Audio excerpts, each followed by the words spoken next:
Welcome to A Woman's Brew, where women talk about beer. In today's episode, we're piecing together our theoretical tap rooms and discussing comfortable spaces to polish off our pints. I'm Joanne, and this is Tori. Hello, hello. And we're two beer-loving women on a mission to get more people drinking and talking about great beer. Come join us!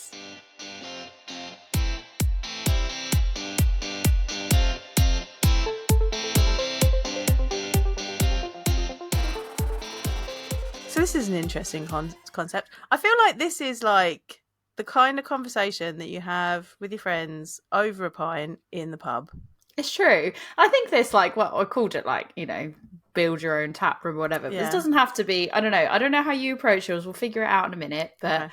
I don't know how you approached yours because I didn't even necessarily approach mine as like a brewery with a tap room. I just sort of went for tap room vibe. Because I didn't want to say pub because I felt like pub, especially in the UK, has like an idea attached to it. So I went tap room, but really it's kind of just like any craft beer drinking establishment is what I built. Drinking establishment. A beer drinking establishment. I just want to say as well, I said it before we started recording, look at this synergy if you're watching this video. Yeah. I'm wearing my Mirakai shirt, my nice the minty one, bright pastel colour one, and then I realised I've got a Neff hat to match, so I put that on and I was like, now I can't wear a jumper though, even though I'm cold. I can't wear a jumper because then it loses the effect of the upsets synergy. The look. It does. It's a vibe. We're going to talk all about vibes today, so this will be good. Well, just so everybody knows, I'm wearing my Great Notion t-shirt. It's got a lumberjack on it. It's great. I respect that. Yeah. It's that time of year for the lumberjacks. Yeah. Well, I went like, let's go bright because it is so miserable out. No, I was walking the dog and I was like, oh, I just feel a bit sad.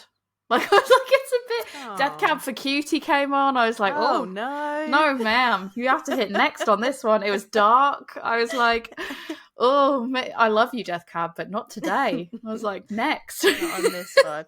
I don't know. This doesn't help them because I'm drinking a dark lager right now. Well, I am drinking Koholik Lager Dark Edition from Kabliku, who are from Estonia. Well, my first beer is Oval because I got this. You're being fancy pants. I am being fancy, and I've got it in a Solvay Society. I didn't to be fair, I didn't really look at ABV. It's 6.2%, so it's not that bad. But I didn't really my decision wasn't made on that. So I bought this the other day. I know this has nothing to do with our episode, but I bought fresh this the other day. Or is it aged? No, it's fresh. Oh, it's fresh. As far as I'm concerned, it's fresh. It was not marketed as aged. Okay. Where did I get it? I got it. Yeah, I got it in Wiper and True. Okay. I went to Wiper and True when I was in Bristol the other day, and they had it in the fridge, and I just sort of had my mind made up. I was like, I'm gonna get that because of the fact that you've been there when I've seen it, and I've gone, I don't actually think I've ever had one. Is this your first one ever? Yeah, you were like, I can't believe you haven't had one, and then I was like, yes, I haven't had one. To my knowledge, I haven't had one. Okay. So I saw it in Wiper and True, and I was like, I'm gonna definitely get that. And this was when I kind of was going back and forth between what I was going to do on Friday. I was like, I don't know, am I going to go here? Am I just going to go home? And I was like, no, you know what? I made it through a week of training. I'm tired. I'm exhausted. I'm going to buy that. I'm going to treat myself. And then I promptly got home. And by the time I got home, I was like, I can't be bothered. Because it was over 2 hours later. I was like, I can't be bothered now. Yeah. So I was like, I'm going to save this for the right time. And I almost had it at the weekend, but that wasn't quite right. So I'm going to have it now. It's not really matching to the theme. Well, treat yourself. It might do. It sort of is with some of the stuff that I've got to say, but very loosely. As we get into the conversation, it's a stretch. I feel like it might do. It smells beautiful. Yeah, so young ones tend to be fruitier. Yeah, and I'm doing this off the cuff right now. Fruitier, and you get less of that Bretty funkiness that really develops over time in them. Yeah, it's definitely more fruity. I think there's the Brettiness is very very, very, very a very subtle undertone. It is definitely more fruity, and just I don't know. It makes me feel like I'm either on holiday or I do feel like this actually matches the season. Yeah, I don't know. It just makes me feel like it's a hug when it's always dark out. That's what it feels like. That's how I can describe it. I'm going in for my first sip ever of it. Do it. Oh, this is it, listeners. You're hearing Tori's first ever sip of Orval. I really love it. But to be fair, I didn't think I wasn't. Because every single like Trappist or Trappist style that I've had, I've loved. So let us not talk back about, trip traps. Yeah, don't get us started.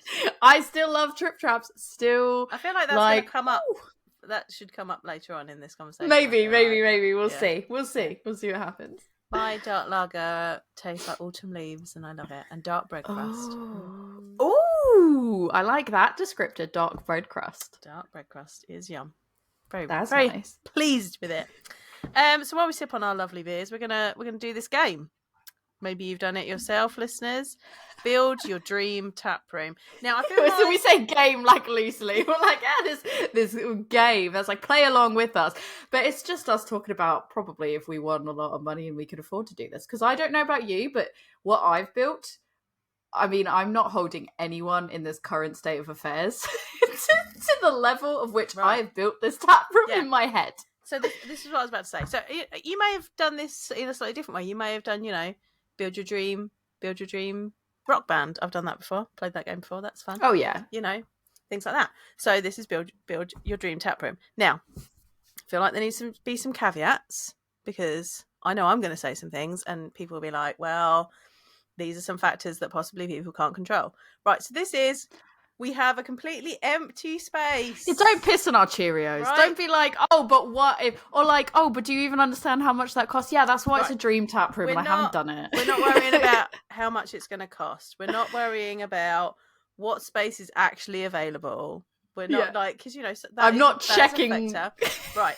Like, because sometimes you're just using the space that is available and is affordable, right? No. Throw this out the window. This is all crazy ideas are allowed. Sky's the limit. Sky's the limit. We're not thinking about how much income we're going to make out of this. We're just this is not for profit. This is not for profit. This not is for just profit tap room. We cashed out our sale in Big Bench. We have made so much money just to keep it in the beer. Coming up tonight. Yeah, for me it definitely is. We cashed out a Big Bench. We made a lot of money in Big Bench, and now we're ready to put that money back into like a love project. That's like we know that we're not going to make money. I mean, I'm not quitting my day job. My day job's still happening. This is all just happening in the side because I'm passionate about it. It's a passion project. Yeah. So the sky is the limit. None of this, rules and regulations and things like that. We're not playing by those rules. I do think though that we should have to pick things that like realistically can happen in a space, like in a space. Like we can't just be like, and we're putting in like a skydiving facility, we're putting one of the. Yeah, we can't be like, oh, it has to be like within the realms of like what could realistically go into a taproom pub, bar. Drinking establishment, craft beer drinking establishments. That's what we're designing. Yeah, we're not like 18-hole mini golf course. I mean, I guess that's something that probably you could probably make an argument for that. But you could like here's the idea: you could go and put it in a putt hole, one putting green, right? I would allow that because I think like that could be within the realms of possibility of what could go in someplace. 18-hole mini golf course. That's not going into a normal drinking establishment. No. That is a bespoke, boozy 18. And I feel like if you have that, your focus isn't on the beer and the drinking. Your focus is on that with a side of drinking. Yeah. Which is different. Definitely agree. Definitely agree. That's not the aim of the game today. The game is to make an effective drinking space that you would want, that represents you and what you love and what you enjoy. Yeah.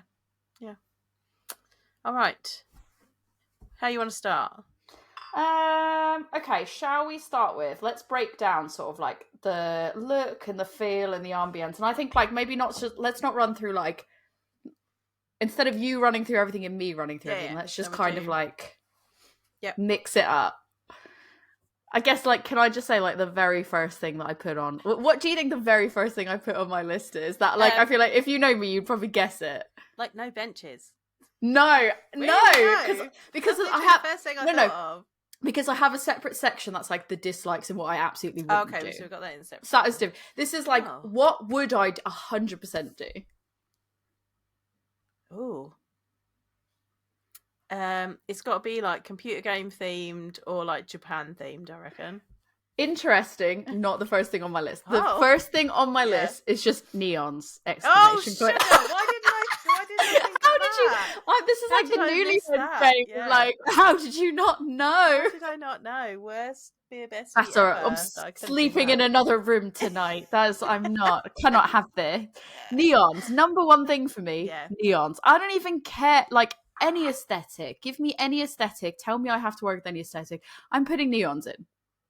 Doesn't matter. Non-discriminately. Like I'm just like it's a neon sign is going in. I don't care. Love it. So then, my additional questions. Is it like just random words? I mean, not obviously, words that you've picked, or like, is it like beer names or like beer lights? What kind of neons? All the kinds of neons. All like the I just think neons. everything. Like I think the name of the place is going to be in neon. Yeah. We're going to have like neon bar signs. What I really want. So what I will give away is I will say the overall vibe of what I was going for. And I can, as we start talking about things, I think like this will make sense. But the way I envision this is I want it to be like the vibe is a cross between like Tokyo cyberpunk, right, and New England dive bars with like sort of that speakeasy flair to it. Like I know this sounds like you're like I can't picture that. Like how are those two things the same? They are. But yeah, I think for me like the neons are more like it's just like random conversation pieces, like not even anything that necessarily has to do with beer, but like maybe like a pint glass that's like a mug, one of those good old traditional mugs of beer in neon lights, and just like I don't know, all neon. I don't discriminate anything.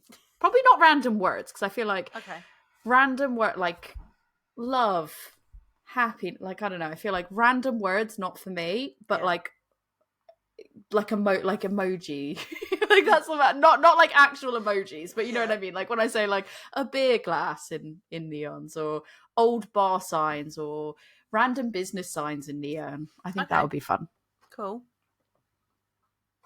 And I think like to match when I say like New England dive bar meets Tokyo cyberpunk, it's like we're talking neons, we're talking like the walls. For me it's like dive bar. So I like the industrial look, but not like clean industrial. Like, you know how a lot of these spaces are like this clean industrial look where it's all metal and wood and that's it, or exposed brick. I like that, but actually for me I'm going for like, if you're from New England and you're a similar age to me, think about like basement shows in people's houses, like dingy basement shows in someone's house, punk shows, and you're like, there's shit all over the wall, not actual shit, but like stickers, that too. Things. No, not things that. That's not good. Things all over the walls. So like, I think for me, it will be like labels stuck all over the walls, or posters. Like, just I am also a maximalist, for sure. I want it maximalist. No.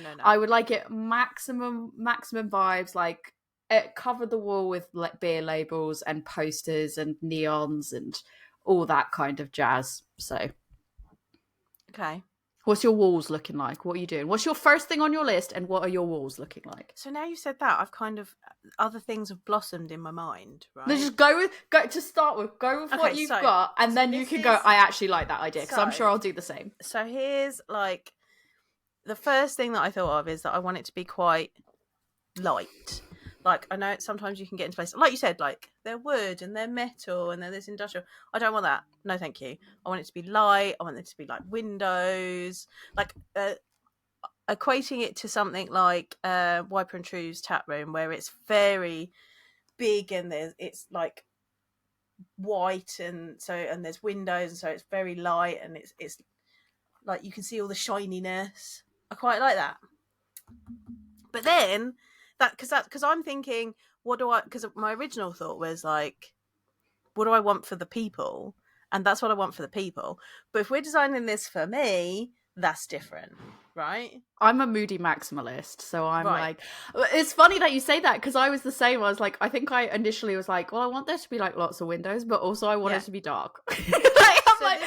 But Wiper and True's a really good example, because I went there the other night, and in the evenings, especially at this time of year, yes, there's lots of windows and it's dark, great, but it's actually quite dark on the inside. So I think you're right. I quite like that setting as well. So I like that setting, and that's kind of for everybody else. But if we're doing it for me, then we could go a different route. And I feel like we're not doing it to make money. So well, no, I know. but I was kind of thinking about if I was selling it to other people. But now I'm like, oh, I'm doing it for me. That's different. I'm selfish because I'm picking my niche because I know there's probably someone else that wants my niche. So I'm going for something that I was scrolling earlier and saw this wording and was like, oh, that sounds great. Maximalist practical magic interior. Oh, right. So if you haven't seen the movie Practical Magic, this is not going to make any sense to you. But like, there's the kind of the white wood kitchen and kind of like a greenhousey type, with the white metal and the big windows. Let's go with that. And then there's going to be like plants and things like herbs and weird shit like that everywhere. I do like that because that's part of my maximalist brain. As I'm like, that's not the aesthetic that I was going for, but I like that, and now I'm kind of jealous, and I want to practical magic greenhouse is what we're going to go for now because that kind of takes my light and clean, but adds in kind of a bit of whimsy that I'd like to it. Art on the walls. Bit of whimsy. Art. I want some art on the walls. I want like canvases. So what type of art? Yeah, because like for me, I would probably go, besides posters and that kind of stuff, I'm gonna go like street photography and like more like graffiti style street art. That's for me definitely more my vibe. But like bright colours. I've got two modes. It's black and it's rainbow, and there's very little in between. I want like dark fantasy art, like fairies, vampires. Not werewolves. We're not going down that route. I want like dark, like it's all kind of blacks and blues and purples, and flowers with dew dripping off of them, and lace. Think like dark fantasy book covers. I want that on the walls. I'm just thinking of like risque book covers and stuff like that. Now that you say that, when you say that, that's what I think of as like risque book covers. I didn't go. What is it? I've been seeing lately romantasy, which is fantasy romance books. Oh yeah, dark romantasy is. Can we just for a minute? Can we just for a minute talk about the algorithms on Facebook and how sometimes they get it really wrong? Like I'm getting things recommended to me that are like, are you getting the weird werewolf? Yes. Someone else put this the other day. I saw a meme about it. It's so bizarre. Like, am I the only person that's just scrolling, and then minding your own business? Minding your own business, and then you suddenly get a werewolf romance. Yeah, but you don't know that that's even what it is because you're like, what is this? Because you kind of look at the art and then you go, oh, what is this? This is a bit it's sci-fi. Like I'm interested. What is it? And then you read it and it's like Luna noticed, like Fabian's the alpha male across the room, and I'm like, wait, what? And he was not with his mate, but with another. And you're like, I don't like. This is not my genre, guys. You've got the algorithm. I bet you're getting it because I get it. Because maybe. I've been looking at vampire fiction recently, and because that links to that, so you're getting it because I get it, because that's how clever the algorithms are. Girl, I don't need because then you see it and it's so that you buy it for me. You're not going to, so they need to stop. But then, because then the thing is, I think one time I was like, what actually is this? And I clicked on read more because I was so interested, and then I started reading the comments, because sometimes you fall down this like rabbit hole of you're like, what is this and who is this for, and now I need to know who it's for. And then you see people like doing crying laughing reactions, and you're like, now I want to know if they're on the same page as me. And like the whole thing is everyone just going, what even is this? Why is this on my feed? I'm so glad you said that, because that is exactly what I pictured. And then also I was like, but why am I getting this on my feed? Anyway, we're gonna have that artwork on the walls. It was the alpha of the group cutting some other lady's hair. No werewolves. We're not having werewolves. If it helped, he didn't look like a werewolf. He just looked like a normal person cutting somebody's hair. I was like, what is happening? We're not having that on the walls. That's banned. It's bizarre. The most bizarre thing I've ever witnessed. Anyway, practical magic greenhouse look. Yeah. With dark fantasy artwork on the walls. That's what mine's going to look like. Right, like that. Yeah, I think mine, like, the majority, it's going to be like a darker fit. Like, I want there to be windows at the front, but what I really would like is, like, the front is windows, and then the more into the location you get, the more it's, like, sort of just darker booths and stuff like that. Like, more spaces, which I know probably in terms of, like, safety in locations is not really the best. But I'm doing other things to make up for that. But, like, you know, the vibe's not going to promote that type of, like, inappropriate behavior. So, but it is, like, that dark, but then also, like, bright neons and lots of, like, pops of color, because that is me, is, like, dark, but also I like a good rainbow. Nice. So there's that. Music levels. Like, what's your music? What music are you playing? What are the music levels that you're playing? I mean, I want it quite quiet because I want people to be able to talk. Like, the thing that I like about going to a Taproom is being able to have a chat with people. But, you know, you want some good music in the background.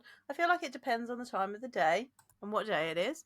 Like, I feel like there could, you know, we want a bit of, to go with the feel, we want a little bit of, like, the Craft soundtrack.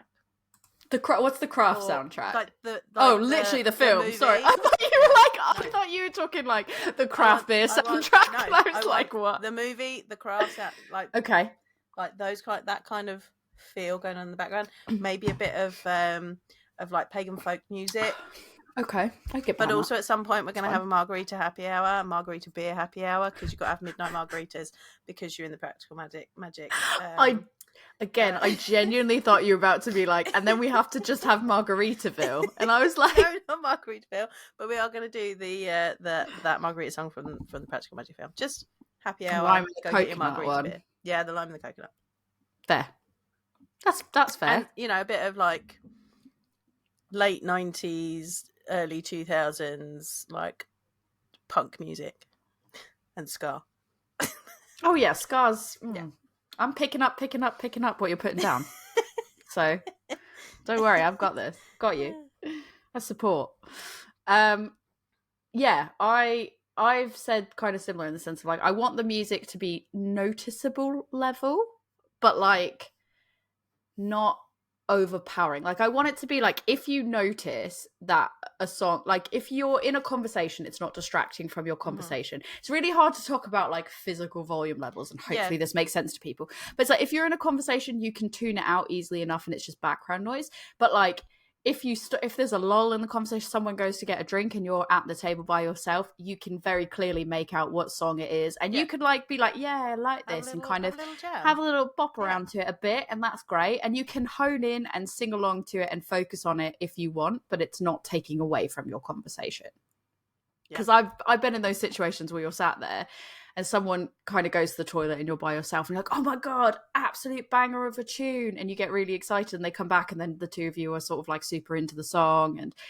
But then you can go back to a conversation and it's not like, you're not shouting. Like, what I never want, so one of the dislikes personally, is when something's so loud that you actually end up having a sore throat the next day because you've had to shout. Like, that has happened. Has that ever happened to you? It's happened to me. Yeah. I've had to shout in a long period of time in certain locations that, like, later that night / the next morning, I'm like, everything's horrible. I hate it. This is not a club.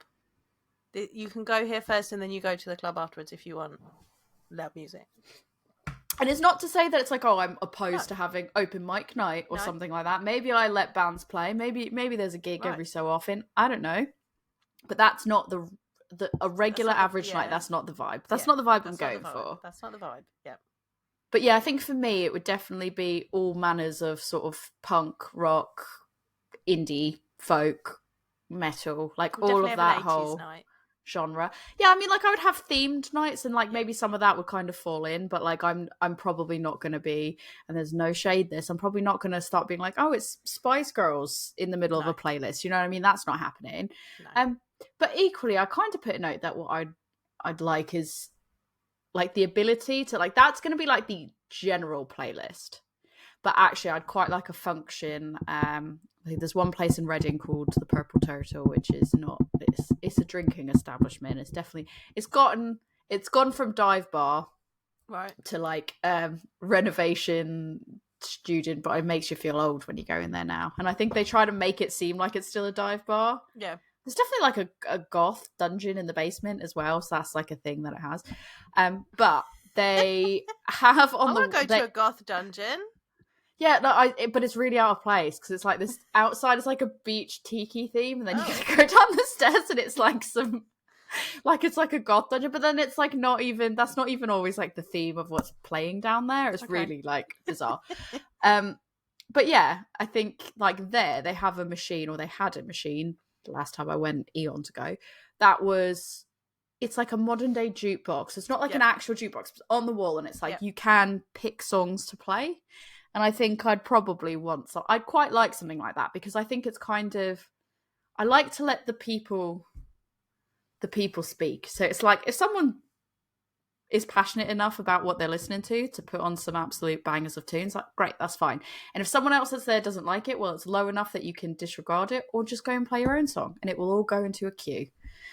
And if people abuse the right, it will go back to my playlist, which is all rock and grunge. I mean, people will. I can guarantee you that people will abuse that, because that happened while I was on one of our tours.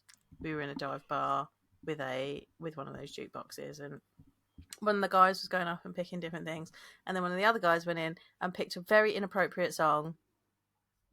Oh, so there's always the right to overrule that as well. Like, so if it's something that's really inappropriate, I think I would overrule it, because the fact when you can pick what songs should be on the jukebox. Yeah. What's on it?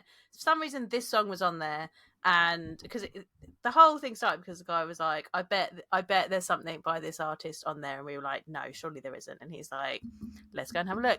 There it is. Boop." Putting it in the playlist, and we were like, who is it? I've got so many, not who's picked it, but who's the artist? Gary Glitter. Oh, that's awkward. And he was like, we're going to put Gary Glitter, and I was like, oh. And then it came up in the playlist and was playing, and he's like over in the corner playing pool, like pumping his fist and like, yeah. We were like, mate, you're going to get us kicked out. Like, I feel like that's just well, I don't know, it depends. Where in the world is it? Was it the US Hop Tours? We're in the US, yeah. Yeah, they don't know who that is. So they didn't know, because that's what I said to the person who you're not going to get kicked out because they haven't a clue. Got their choices hijacked, and I was like, if we're really lucky, they won't know, and we'll be fine. They won't. They're going to have no idea. Literally not a clue. I feel like they still use that. Like I feel like the song was used. This particular song was used in like basketball games or something for a while, and I feel like it might still be. I don't even know if I've ever heard a song from Gary. I mean, I don't want to, I'm good, but I don't think I've even heard a song. I think they probably wouldn't know, but yeah, like stuff like that won't even be as an option to play. No, not allowed. The jukeboxes will be vetted. I also feel like that's a funny joke when you're like, I bet they don't have something like this, and then not that it is a funny joke, but what I mean is, like, when you're in a group, someone might go, oh, aha, what about this? And that's funny, but like it's not funny. But what I mean is, like, you think it's funny, but actually putting the actual song on, it's like, well, now you're stuck with that for 3 whole. Like, I hope that joke was funny enough to get stuck with it for 3 minutes or whatever the song is. I mean, I think the person that put it on enjoyed himself, but I was like, no, dude. I just feel like.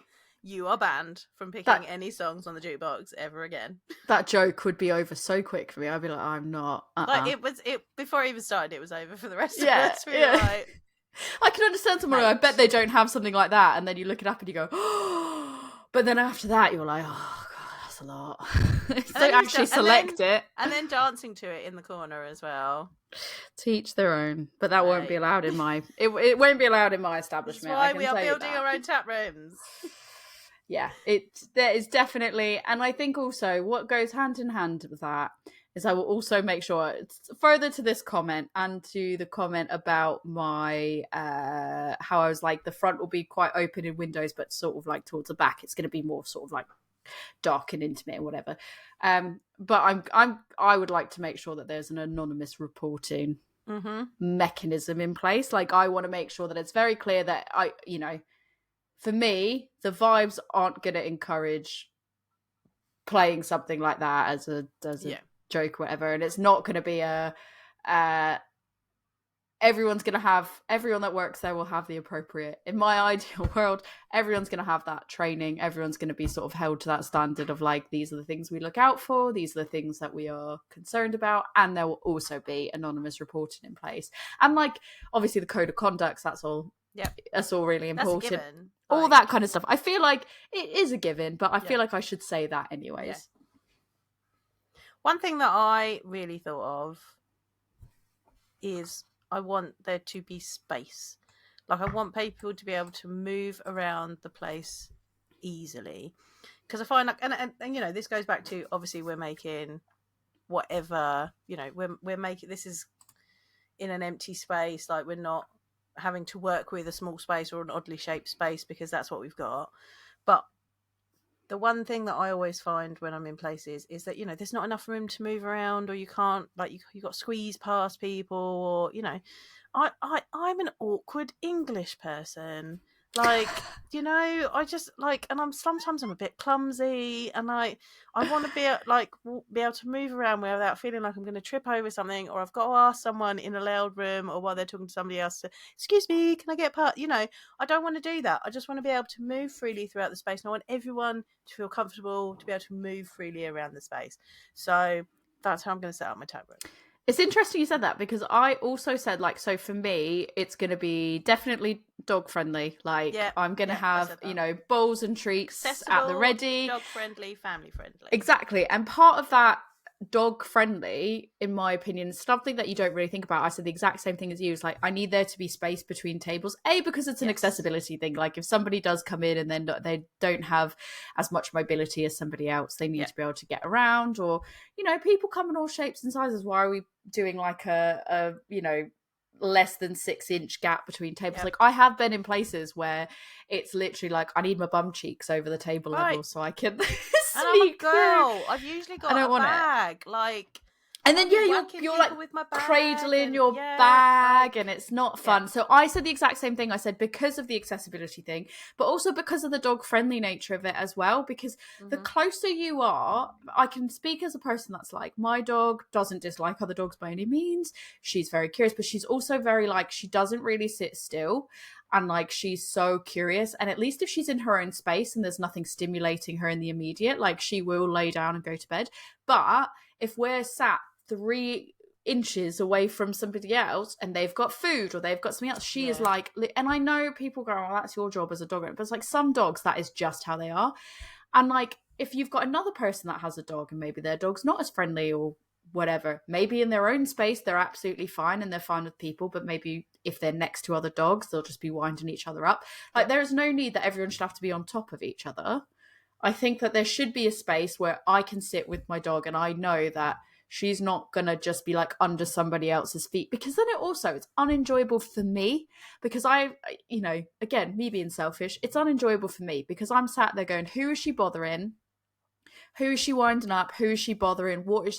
And I'm unable to have that, you know, it's putting something in front of her face and expecting her to just ignore it, which is not, in an ideal world, that's great, but not every dog's like that. Or if you've got a puppy, they're not like that. So it's like, it then becomes more stressful for me as a person to have to be like, okay, pick a seat that's the furthest away from everybody else and hope no one sort of gets in that immediate area. And I mean, I do think though it's dog friendly, but I do want everyone's dog to be on a lead. Oh yeah. Because sometimes there's also people that don't like dogs, and that's not fair to them to kind of be like, oh, your dog is, even if they're the friendliest, nicest dog, it's also not fair to have them wandering around wherever they want to whoever they want. Some people don't like it, but they're too polite to say. Yeah. And family friendly, but don't let your kids run riot around the place. Like, you know. I'm not going to lie. I think mine won't say you can't have kids there, but just won't advertise it. It's not that. No, I just think like the nature of the type of location it is, people aren't gonna, the vibe that it gives and all that, I think naturally people probably aren't going to take their kids. Whereas if people do take their kids, it's not going to be frowned upon. Like, maybe I'll have colouring books. I don't know. Maybe I'll have some colour papers and crayons. I don't know what kids like. But I think that naturally it's not going to be a place that people are going to take their kids, because it probably doesn't give off those vibes. Whereas like dogs, you kind of go, I want to go out. but can I take my dog in? Kids, I think you tend to think of like, what's the environment like around the kids and all that. I also want the like tap list or bar list to be visible and like clear, like, because sometimes like you only get like the name of the beer rather than, I want it to have like a little bit of a description about what the beer is so that people can make informed choices about what they're buying. I also want it to, like, because sometimes as well I go to places and I'm like, I don't know if I want a third of something. Do they do third here? Because not everywhere does. Like, or do you do a flight? Do you do like? Can you do flights? Yes, so I want that kind of information to be visible. And like, my place is gonna have fridges. We'll get into like beer selection in a second, I would assume.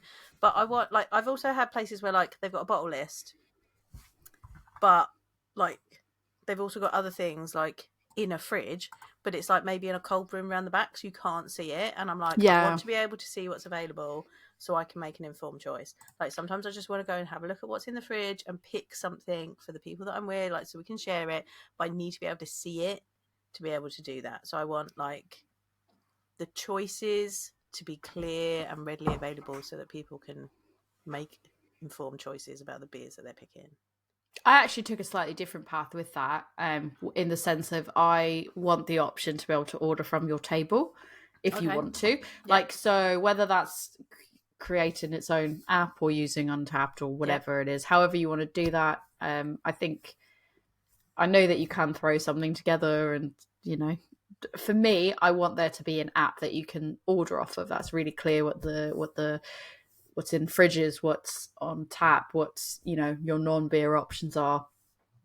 Because I think, having been in Japan the last, however many weeks, like, there are so many places that are tablet ordering on tables, and it is such a game changer, especially if you don't speak the language, because you can change the language to be the language you want, and it just genuinely, it takes off that awkwardness as well. It's like, if you don't know what you want and you're browsing, you can be like, oh, I want this. And even if it's, regardless of if I kind of say you order on the tablet and you pick up at the bar, like thinking about like Starbucks, you can order on the app and then you go up to the bar when it's got your name on it and you go, that's mine, that's great.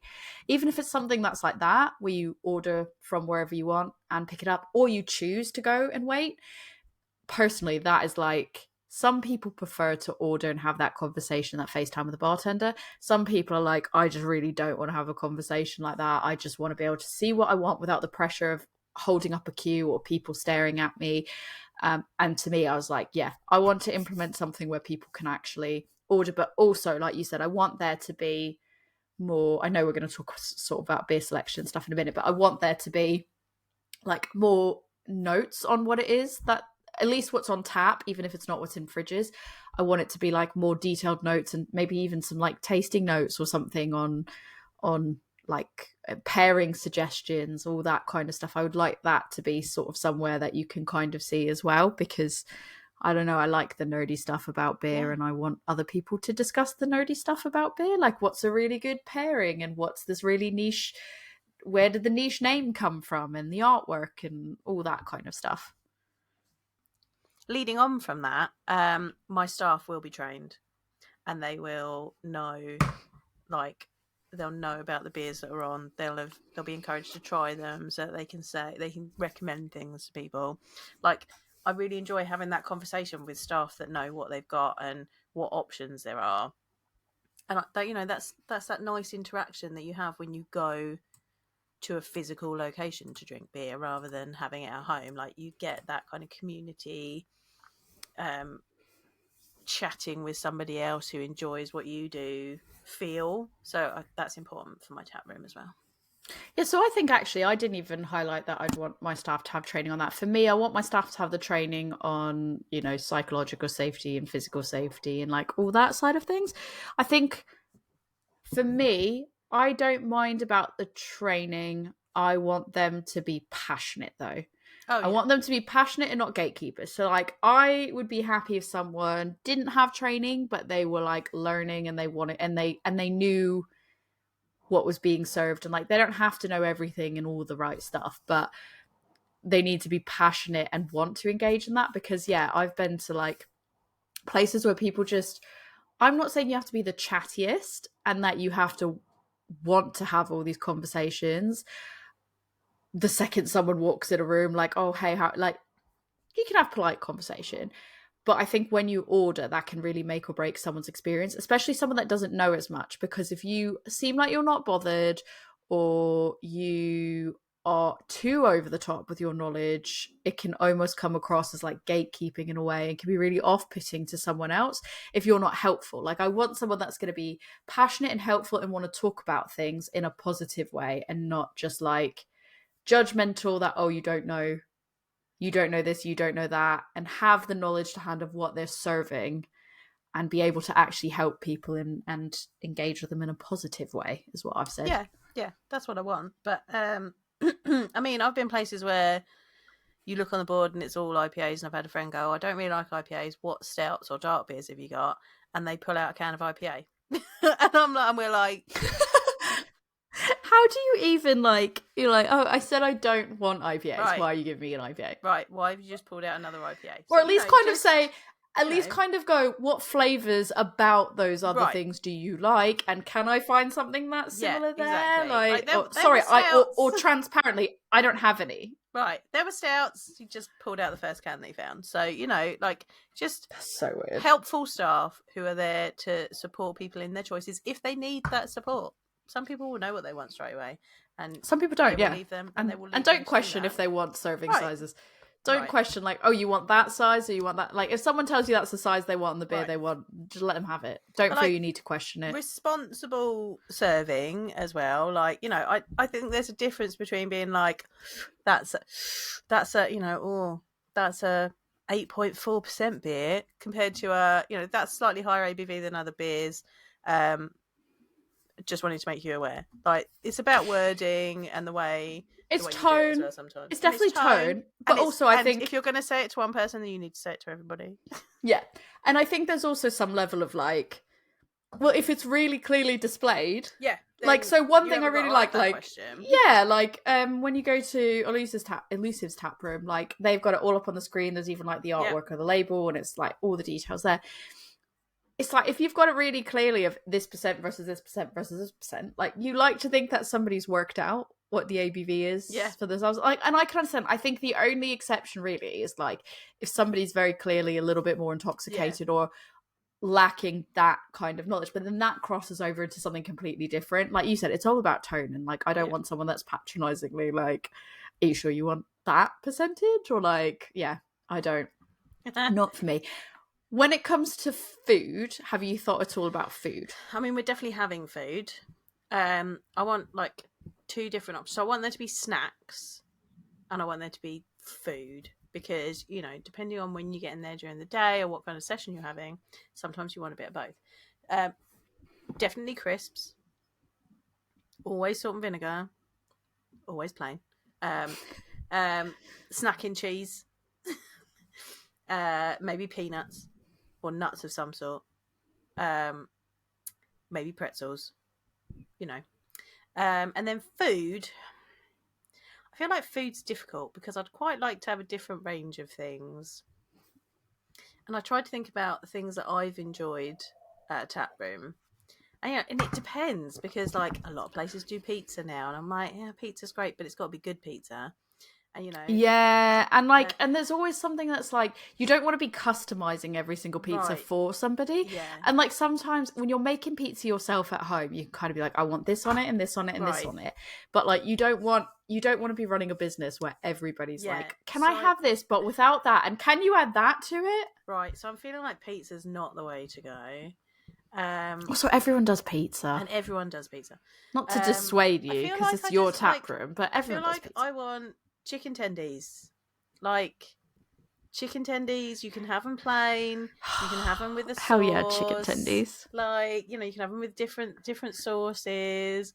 Some, chips. You gotta get some chips. Oh, like, let's get Scoopy chips. Let's do loads. You fucking chips. Love Scoopy chips. You love Scoopy chips. Love Scoopy chips. Scoopy chips and chicken tenders. That's what we're gonna have.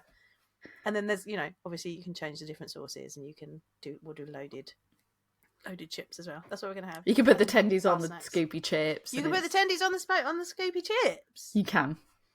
And you can get vegan options and vegetarian options, because you can get like seitan or like not chicken.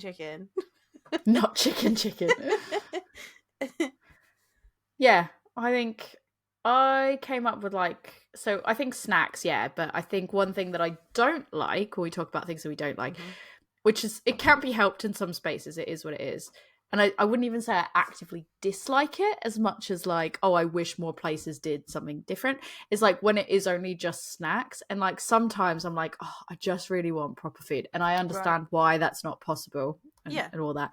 And this is maybe when one of my two, because I kind of threw back and forth like 2 or 3 potential ideas for how I would do that. So there's always going to be the snacks there, like you said, the pretzels, the crisps, the whatever, peanuts.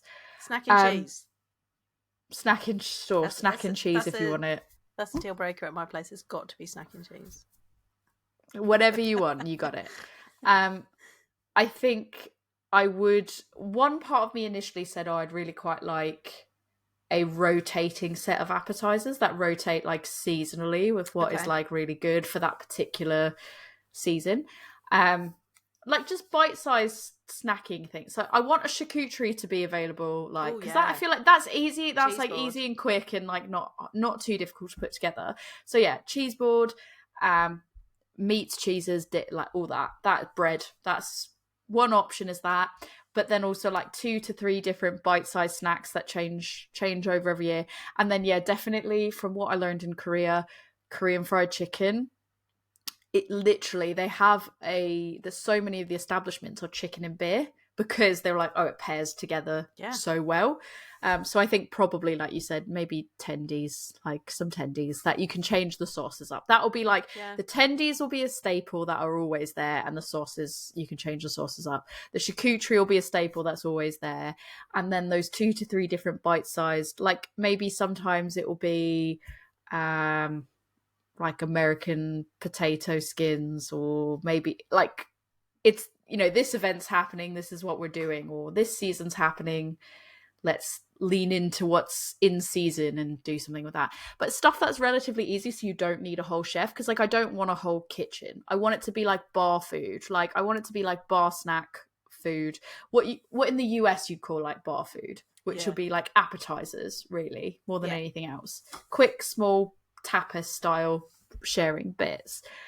So I kind of thought either that, or like having food trucks, or even like the idea, like if I'm gonna have food trucks, I want them more than just on weekends though. Because what I don't like is when people have food trucks that's only at weekends, and I'm like, but if I want to go to yours on a weeknight, like I want proper food.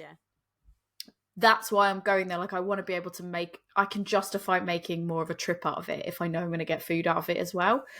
So I think either food truck, or I had an alternative idea because I really like this idea of this, like, like that dive bar theme and in that basement show theme. I like the idea of the sense of community and this DIY nature to it. So I'd really quite like if it's like, even if there's a kitchen, you rent out that kitchen space to different local like food venues, where they can kind of come in, they can rent your kitchen, they can use your kitchen, but also they can provide food to the bar. I think that would be quite cool synergy. Or just having a load of takeout menus and I would definitely allow people to like take your own food in. Oh yeah, I have no qualms about that. Order delivery, do whatever you want. Yeah, definitely. I think that's a really good idea, because like me and you, we're chicken tendies people. Like I want tendies. Other people might. I want tendies. Right, like most of the time, if there's chicken tendies, that would make me happy. So I'm have them. Yeah, I'm have them. I'm not going to not have tendies. I love a good tendy. I went to a place called Bunk, and they had the tendies, and I was like, oh my god! And they had smiley faces. I was like, what? Oh, like I'm not going to have smiley faces and tendies. Yes. Rick's like, you've got the palate of like a toddler, and I was like, sometimes. You know what? One of my ship contracts was on a P&O ship, and because they're generally out of the UK and British owned. For breakfast, they had smiley faces, and I was like, "Yes, I am happy now." Absolutely love it. But yeah, good. I think the last bit of the look and feel and the ambience side of things is I want it to have that community DIY feel. I want there to be collabs. I want there to be workshops and food pairings and tastings and like you said, having that space to run events and meetups and I have a whole separate list of events and play around with beer. Like the idea of someone's like, we're going to do a hot poker this night. That's fun. And then like board games, because I want people to be able to go there with friends and be like, shall we try a new board game? That would be great.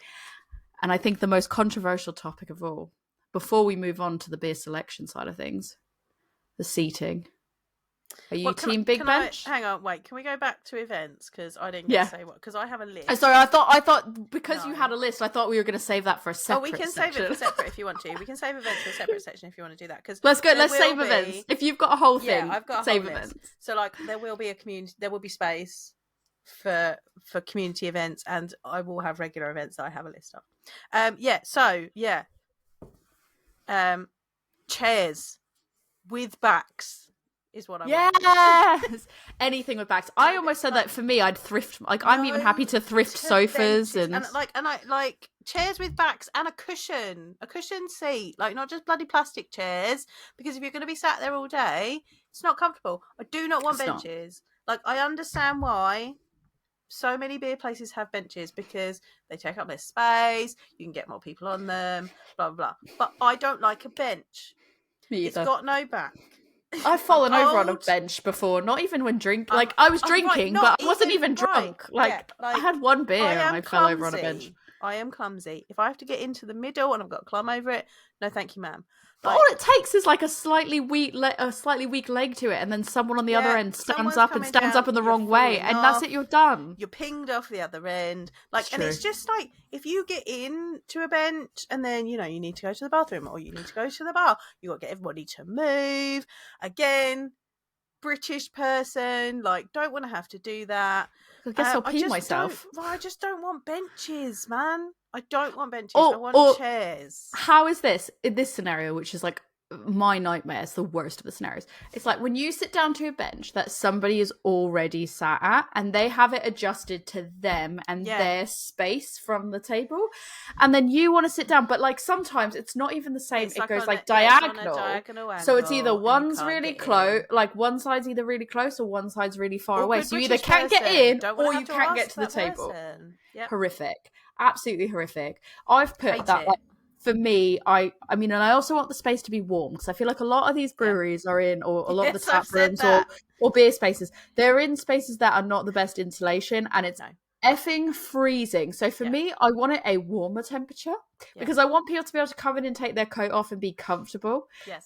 But beyond that, I was happy with the idea of like sort of thrifted sofas, like getting comfortable seating, chairs, or even just like bar tables with bar stools with backs on them. I like a mix. I want a mishmash of all different kinds of thrifted things, and vinyl records. I want there to be like we're gonna have like a vinyl record night, but we can talk about events. I do not want, and this is my personal preference, I don't want tall seating, because I'm a slightly shorter person and I always feel like I'm perched up high. Like I need somewhere to then put my foot down so I don't feel like I'm going to fall off. Like it's not comfortable for me. I want so you can put your feet on the ground seating. I actually quite liked the height, so I went someplace this past week that there was like really high, and it was the worst part was his benches and it was high, so that was really annoying because I couldn't lean back. But like I was sat there and my legs were dangling, and I was with a friend who's significantly taller than me, and I was like, "Can you touch the ground?" And he was like, well, yeah, if I sit forward, I can touch the ground. And then I was like, I can't touch the ground. No. And then he was like, sit all the way back and see how your legs are. And they were like, I felt like a child sitting in their dad's like seat, and my legs were just dangling. But I actually didn't hate it, because I felt like, I don't know, I was like, haha, I can swing my legs around and this is fun. But yeah, I can understand the dislike of it. I would also like an outside area. What did you do for your outside area? What's your preferred? So just like I want an outside area. Again, I want it to be warm, so I want it to be covered, like maybe with like a nice pagoda, or and then it can have plants growing over it to carry on the greenhouse type theme. There will be heaters out there to keep everybody warm. No picnic benches. Again, I don't like having to step over to sit down, because I always feel like I'm going to trip. So no, we're not doing that. We're doing chairs outside as well. maybe a bar. Maybe the bar is outside as well as inside, so you have to come all the way inside. I don't know. I like that. I have put beer garden vibes. For me, I didn't even go beer garden vibes, and I don't even know if it necessarily matches my aesthetic, but like I didn't care because this is my dream location and the layout isn't set in stone. This is how the layout I want. But I actually said that I quite like a outdoor area that is like a courtyard. So like in the sense of like it's in the middle of your venue, because I just quite like that. I like that it's sort of sheltered from the outside.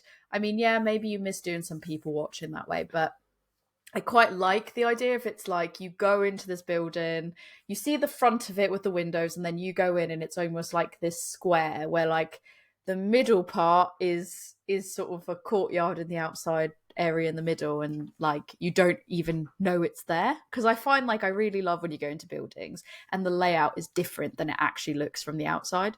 So I want there to be an outside area, but I actually quite like this idea of it being a courtyarded type space.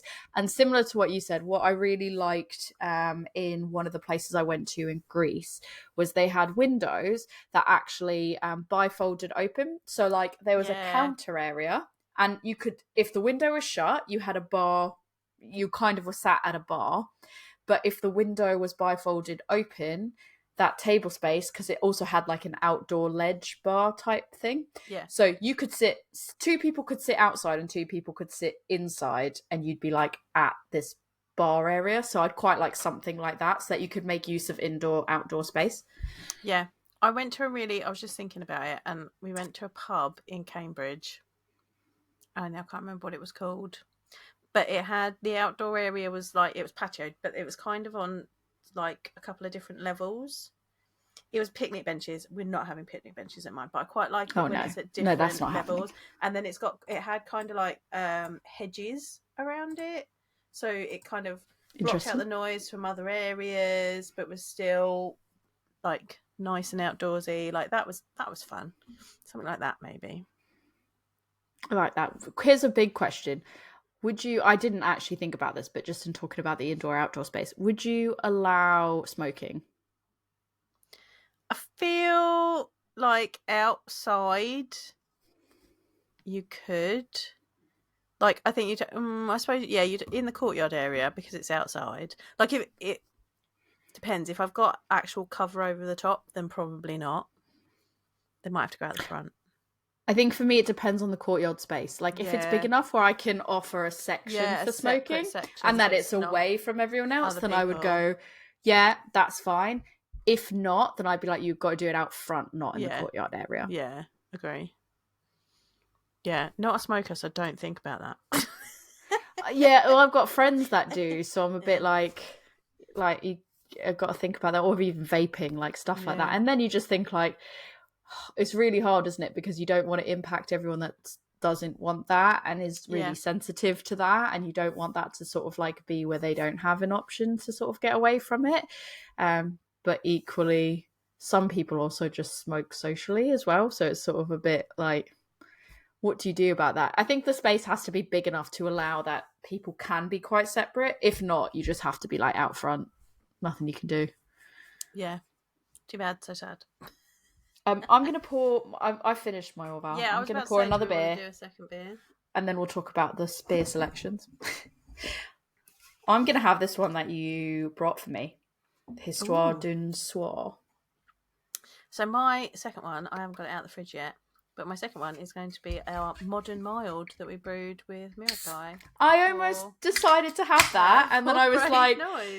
I almost decided to have that because it matched really, really well, but then I was like... Now I need to clear out some of my stouts, so I thought I'm going to have this stout au café that you got me. I picked it because it's a community beer. It's about collaboration and things like that, so that's why I picked that one. So for my beer, I've broken out my Mirakai glass. Oh. So I feel like this leads us on to... Yeah, really nicely on glassware. What glassware are you having? So I love that you thought about this, because I also thought about this. I kept some stuff more abstract, but I was literally like, at a minimum, at a minimum, because I don't want there to be so many different type of glasses that it becomes overwhelming, but I need there to be some difference, because like I like it, you know, as a starting point, I need to at least have a teku, a tulip or a tumbler, like one of the two. I said a Pilsner glass.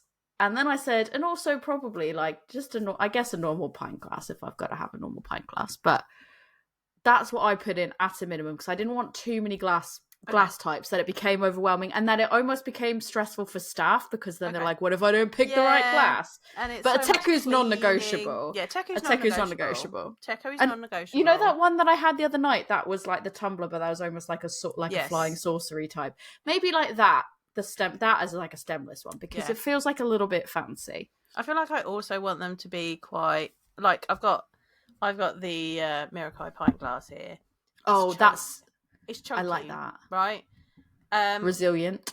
Yeah, I want resilient glassware. Although I've just said that, and in my brain's just gone, but what if you've got a really nice lambic? Like, do I also want some nice kind of like wine glassy type, like the balanced glasses that we've got? Like, I think that's what I would use the Teku for. Do you think? I would use the Teku for it, because I'm trying to consolidate, and this is your tap room. You can do what you want. No, for me, I'm trying to make it less complicated. But I want all the glasses. Like, probably not all the glasses. Like, let's not go Belgian here and have to have one for every type. But I definitely want Tekus. I will not stand straight-sided glassware in my tap room. No, I think that no shaker pints. None of these. No. Like, I know some people like those nice little straight-sided tumblers. Cool. Not in my tap room though. I think my pint glasses will be like what you've got, the Mirakai one that you've got. That's what I'm thinking. When I say like a pint glass, it's going to at least have to be that, because that is not. I can't have a shaker pint. But I might also have to have dimple pots. Like, I feel like there will be cask at my tap room, so I probably need dimple pots. I thought about that. Yeah. And then I was like, I went back and forth on that. Tekus will be my standard glassware, but I also want tasting glasses, because we're going to have flights. Oh, I didn't think about that. Yeah, I need to have tasting glasses because flights. I wasn't even thinking about that. Yeah, I need to specify I also will have that, because I do want flights. Sorry, I just spilled stuff all over me, because that's how clutchy I am. This is why in the village. This is why I cannot work glassware. On resilient glassware and no benches because of this. Yeah. Snifters, because there's going to be stouts. Yeah. And I want some emotional, beautiful glassware for lambics and beautiful sours. Emotional, beautiful glassware. Yes. Yeah, so I think that's why, like, Teku, my brain was like, that's my fancy. That's, like, my fancier, more interesting glassware. And then I was thinking, like, for that tumbler style, that the one that I had the other day that is, like, that stemless, like, flying saucer one. It's nice. Shape. An interesting shape, but also I thought, like, well, I can dual purpose that, and that could be for stouts as well, because you can kind of like hold that in a way, and then it reduces like the amount. Man. I like stemware, but then like the Pilsner glass for me was that compromise. I want something for lagers, like overall for lagers, and I thought, I'm having Willy Betches. That's nice. But then I thought with the Pilsner glass, I think you can also use that for like wheat beers as well. So I was a bit like, I mean, you can do. I thought, right. Yeah, but I'm not going to have a glass for every single type. So you have to go with what's going to be the closest thing to accommodate. I mean, you can go with if that is what you want, that is what you want. For me, I'm trying to keep it diverse, but also to a point that I don't stress out the staff if they pour something, or somebody comes in and like, you poured that in the wrong glass. Like, if I offer so many types, then there's always going to be someone that's like, well, why don't you have that type? Why do you have that type? So I'm trying to just keep it to like 3 or 4 categories of types of glass. I'm visualising that the vibe that I create in this place won't allow those type of people to come through the door. I like it. Good save. Good vibes only. Good save. Ping, out you go if you're going to be complaining about about getting the wrong glassware. But my staff will be trained, so you'll get the right glassware. Don't panic. So mine won't, and I'm trying to make it less stressful for them. I'm trying to just make a stressful and inviting environment for all of them. I totally understand, but I want all the glassware. Well, okay. Speaking of like what's going to be served, how many tap lines do you envision having? I didn't know an exact number, but I want there to be a selection, but I don't want there to be too many, because then you're going to have trouble having turnover and getting through the beers. I feel like... Well, like, have you ever gone in and there's too much option and you just go, I'm never even going to make a... And if this is a place that you're going as a one-off, you're like, I can't even make a dent in this. Yeah, well, you can't make a choice. Like, I want there to be choice, but I don't want there to be too much choice. Also, cleaning, you want to make sure that you can clean the lines regularly enough. You're getting through the beer, so it's fresh enough for people. Like, I don't know. I don't know what you're talking about. In my ideal world, my place is super popular. I mean, yeah, but as well, like, you know, you put something super niche on, which, let's be real, we're going to put super niche things on in our tap rooms. We are, yeah. Sometimes that doesn't turn over as quickly. But I do want a nice range in the fridges. So I was also thinking about this as potentially a extension of a brewery. I wanted tap room exclusives. Oh, I like that. I like that idea. If it's a drinking establishment, then that may not be possible. But maybe I do a deal with some local breweries and I get some drinking establishment exclusives. So so you don't have the specific number of like tap lines, but I did like a rough range of tap lines and how I'd like them organized. But before I even voice that, like, do you have an idea of like the split of like what you'd want? Of like what I'd want on the taps? I mean, There's got to be at least one lager. There's got to be an IPA, but we're also going to have a stout, maybe a dark lager or a porter on. I want at least one sour. I think cider can be in the fridge. Sorry, cider drinkers. I don't think cider's in the fridge. I'm the same. But I feel like I do want a cider non-alcoholic on tap. And maybe more on non-alcoholic options in the fridge. How many is that? 1, 2, 3, 4. Like, I feel like I want like 5 to 10 taps. That's fair.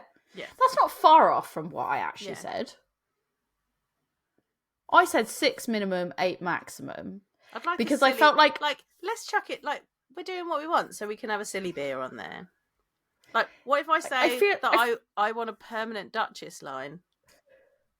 Oh, I mean, yeah, you can have that. Right? And I'm sure some people would absolutely love that. My turnover of it might not be very quick, but I'll probably just... Right, so story. Chucking this story. I will have the soap. I will have the Duchess soap in the toilets. Yes, Duchess soap in the toilets, yes. It is a thing. I know people, if you haven't been following my socials while I was on holiday, it is a thing. You can get Duchess soap, and I did try to find it for you as a Christmas present. I could not find it anywhere, so I was like, it was. I think some like really niche, bespoke. The effort. I think you had to go. It was quite like niche, and I think it was from like a company that if you're a business you can buy from. Yeah. But it's not something that you can just buy as like an average consumer. It was like some weird. My bar's having Duchess hands. It was like some business that like has a very diversified portfolio, and they're like, we do. And I really couldn't figure out what this business did. They were like, we kind of do this, we kind of do this. You can buy some stuff if you're a business, and I was like, rude. This means I have no idea. I tried. I'm having a permanent Duchess line, and so this is where this story. So I've said if you're new around here. You may not have heard me say that my granddad was an ice cream man. It was family business, so my uncle is also an ice cream man. My uncle has to buy double the Mars bars because he just ends up eating them. That's fair. And I feel like that would be me with Duchess. Like, it's fine that it's really niche because we'd get through it because I'd just drink it. Double that, you have to buy double the Duchess because I have to do a double Duchess. I'd just get through it quickly enough because I would be drinking it as well as customers. That feels fair. I think they had it on tap at a local tap room recently, low-key, and I literally walked in and someone was like, "What do you want?" And I'm like, "I'm having Duchess." And then I was sat down with a brewer, and like a couple of us has had it, and we were like, "Oh yeah, Duchess," like. And then a brewer went up and got a beer, and he's like, "Oh, I've just got this one. It's really interesting." We're like, "Oh, what did you want?" He's like, Duchess something," and we were like, "Oh, have you not had Duchess, mate? This is an experience. Please tell us your feelings, because we're all sat here and we're like, yes, Duchess, and this is your first time, so we want to be a part of your first time of having Duchess. Did he like it? Please explain your feelings. Yeah, he did. He was like, oh, that's really interesting. And he's like, oh, it's got like it's sour, but it's got like a bit of fruitiness to it. And I'm like being quiet because I don't want to influence what he's saying, you know, as we do when we're tasting. I don't want to influence it.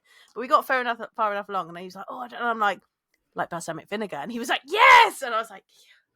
Convert. We had a convert to Duchess, so it was fun times. Interestingly, I spoke about Duchess last week as well, because so when I, as I said, I was out with my friend, and he's into wine as well. So like he's into beer, but he's also like into wine. He's like, I've been getting back into wine recently, and I said, like, oh, have you ever had some more, like, you know, have you ever considered trying to brew almost like a wine like beer? I didn't really know about that sort of thing, so I was like, yeah. So I was kind of saying like Whiny Beast. I was like Whiny Beast is like, you're never going to be able to find that. Sorry, so sorry, you're never going to be able to find that. And I was like, but if you do see it somewhere, barrels are down the road, so maybe. Well, I was like, if you do manage to find it, I was like, it was like the most amazing. Yeah. In terms of like the red wine aspect of it and the bit like insane.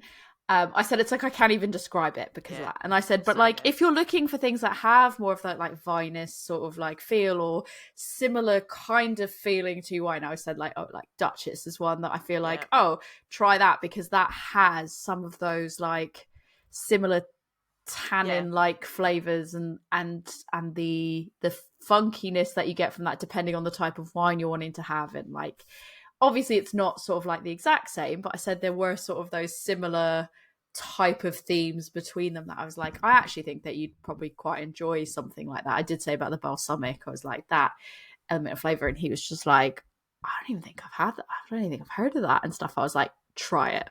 I was like, just try it. I mean, if all you can do is get it on bottle, then it's great. But if you see it on draft, mate, make a beeline, please. So you've established that you're going to have about 10 tap lines then? Yeah, let's say 6 to 10.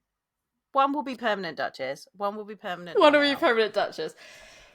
I'm sticking with my 6 to 8 tap lines. Okay. And I think that I thought about it in an ideal world, how I would do it is I would have a lager. Now, whether or not that's a like a what people think of as lager, or whether it's pilsner, or whether that is a dark lager, or whether like that, there'll be one lager line, and that lager line is going to change depending on like the season and all that. I like this seasonal idea and like matching the environment. See, I feel like I always need to have like a pale lager, but a dark lager or a, you know, more malty lager, depending on the season, maybe added in as well. So I think for me, my line is going to be. But if I don't have a permanent like like air quotes, what non-beer people, i.e. my husband, think of as air quotes lager, I can't build a tap room and not have a lager air quotes on that he will drink. So it has permanently there has to be a air quotes lager on. So I've solved that problem sort of slightly differently. So for me, I'm going to have one lager that's going to be a variety of different, like it's just going to change over every so often, and like you might get a pale one, you might not, like it all just depends on various factors. Like I said,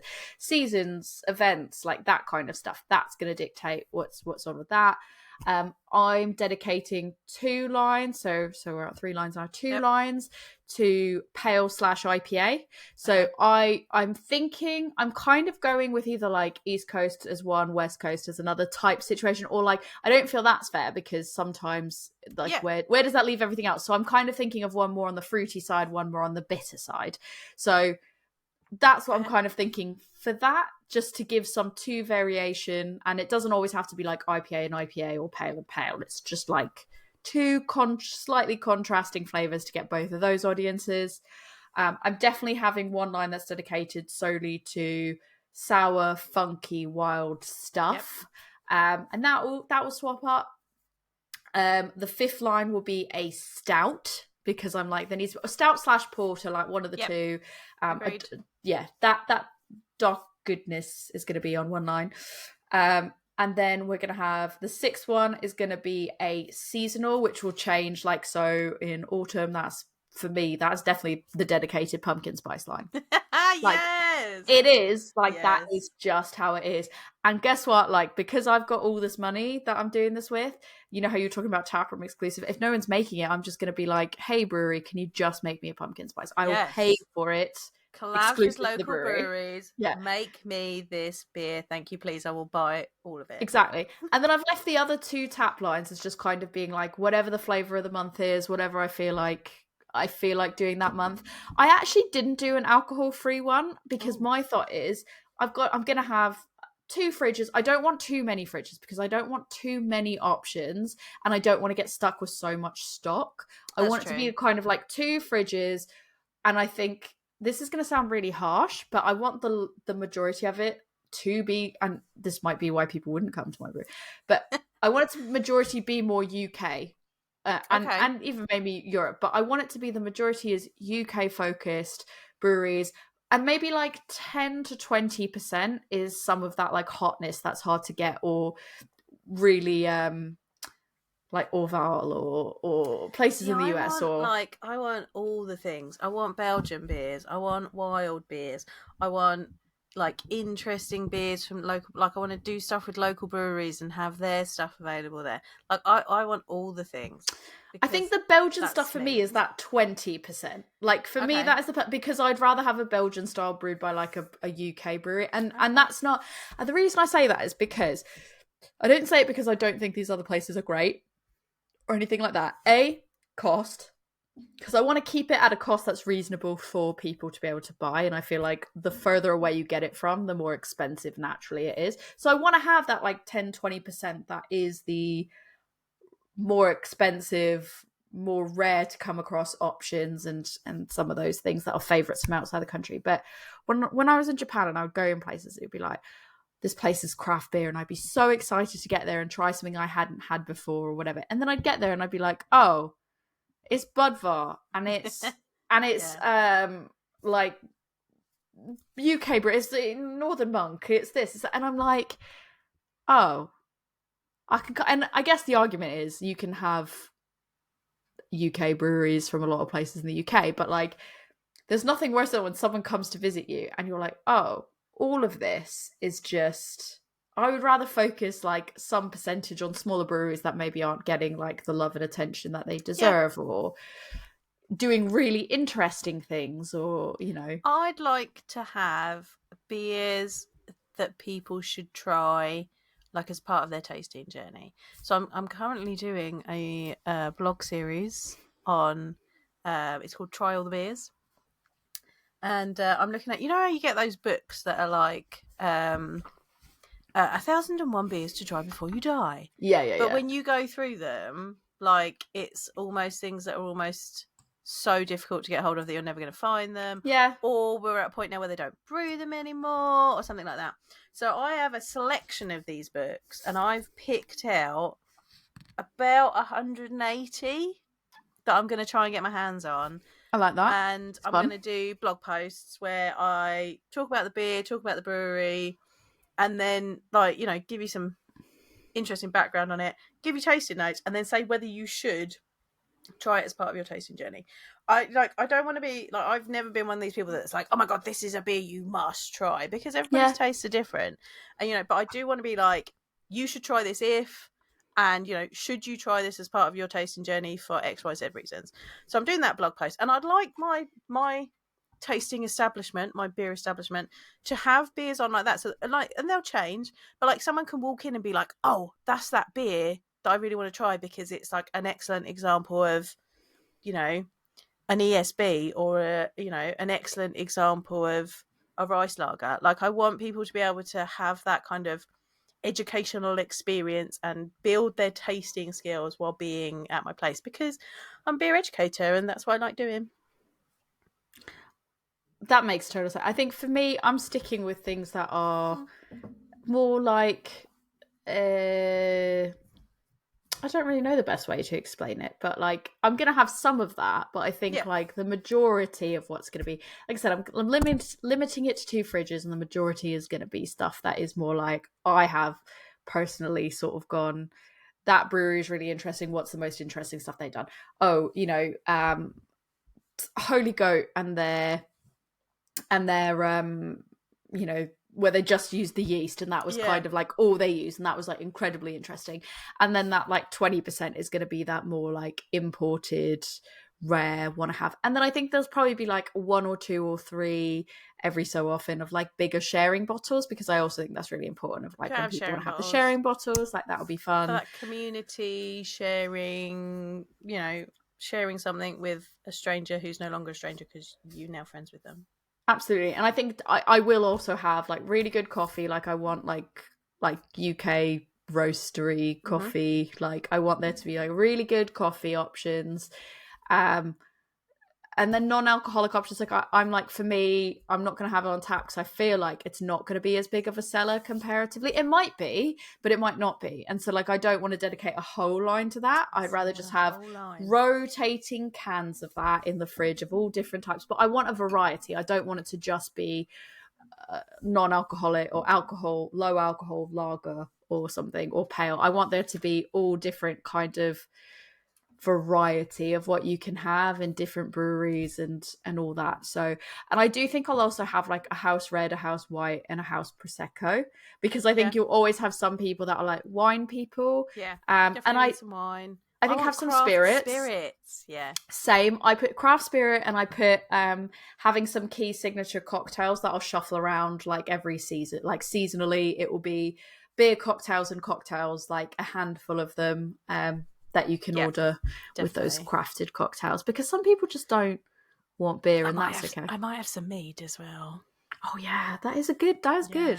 I probably would have like DMC ginger beer. Yeah.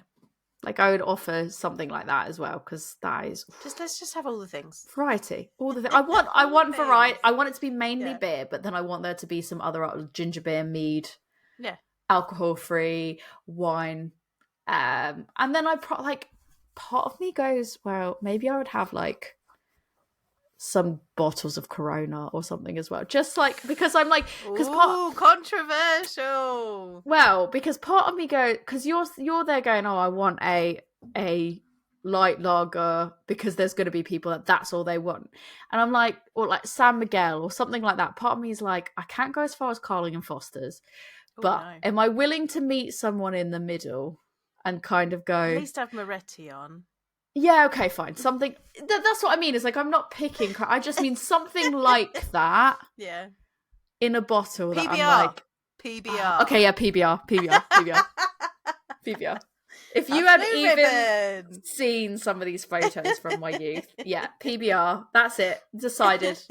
PBR is on for the people that just want to be garbage people. I respect that. I am one of you. You just go PBR drinkers, garbage people. I call myself a garbage person, so you're welcome. Like that is me. I'd still have a PBR. I want to try to have the coffee PBR. Like when I go back at Christmas, I'm finding that coffee PBR because I want to try it. Yeah. It's no shade. But yeah, definitely having like other options that aren't just beer. I actually probably would have Cloudwater sodas as well, because I really love those. Some kombucha, maybe. Oh, see, I probably won't have kombucha, but that's also me because I don't like it. I'm like, no one gets to have it. But I'm like, I fuck with Cloudwater sodas. You get that. Hip hop, make nice. Where's that? Like kombucha. Yeah, they are often at some of the festivals. Or Square Root sodas are good too. Oh, I think I've had Square Root. Yeah. Probably have those. Their raspberry lemonade is lovely, and their rhubarb soda is good too. I had their hot base tonic, which mixes with mixes with gin and stuff. So yeah, probably get some of that. That's good. Yeah, that's all I had for my selection stars. How many fridges did you say you'd have? Because I definitely I was definitively 2, because I didn't want too many. 3 or 4. I'm having the fridges. Like that. Did you have any other special features? Not really, other than events that are going to happen at mine. So we're going to have space. I want there to be kind of different spaces. So maybe an upstairs, it's a bit quieter. Maybe an opener space, depending on how we do the layout. But I'm definitely having events. So I just thought on like a 1-floor thing, and now that you're like, there's a 2-floor option. I was like, well, maybe I have like a quiet book room at the top, right? And that could also be like a working space. Right. So this is getting into my events here, right? So we're definitely gonna have beer tastings. Yeah. Maybe with Meet the Brewers, local breweries. Maybe, beer education tastings, beer 101, stuff like that. Definitely gonna be educational stuff. Collaborative things, like if you haven't seen, the other weekend I went to Pastry Palooza. Having that collaboration with local businesses, very important, I think. I love that. Like that. So we're gonna have stuff. I agree. There's something that I've seen recently that I think is a great idea, and I wish someone would do it somewhere. Silent book club. Oh, so you come along, you have a little bit of a chat at the beginning, everyone gets a beer, gets a drink, and then you sit down and everybody just reads. Yeah, but I feel like you don't need to I feel like you don't need to have like an event for that, because I am definitely a person that has gone to a place and read. But sometimes, like, if the music's a bit too loud or things like that, like this is a space where people can come, like they can share books, like there'll be books there. If you haven't like picked a book, you can pick a book. Like people can recommend books to you. That's fair. But it's not like this is a book club, we're reading this. It's bring what you want to read. And read. So we'd have a silent book club. Maybe we'd have a little, library where you can drop books off and swap things over. Yeah, I have that as like, I would love that space as well. Because I love those. You can't replace, for me, there's nothing replacing a physical book. Like, I love audiobooks. I love reading things like digitally, but I still always, when I do that, I also always buy a physical book, because I just bought a physical book literally the other day, because I just love a physical book in my hands. I love the smell of a book. I love looking at my books. They're all next to me. I love looking at my books. I absolutely love that. So, and then I want to have like craft events. So like where you can come and make something. So like maybe it's collages, maybe it's decorating a flower pot for a succulent, maybe it's making things, maybe it's pumpkin carving. Or I also want to do stitch and sip, sketch and sip.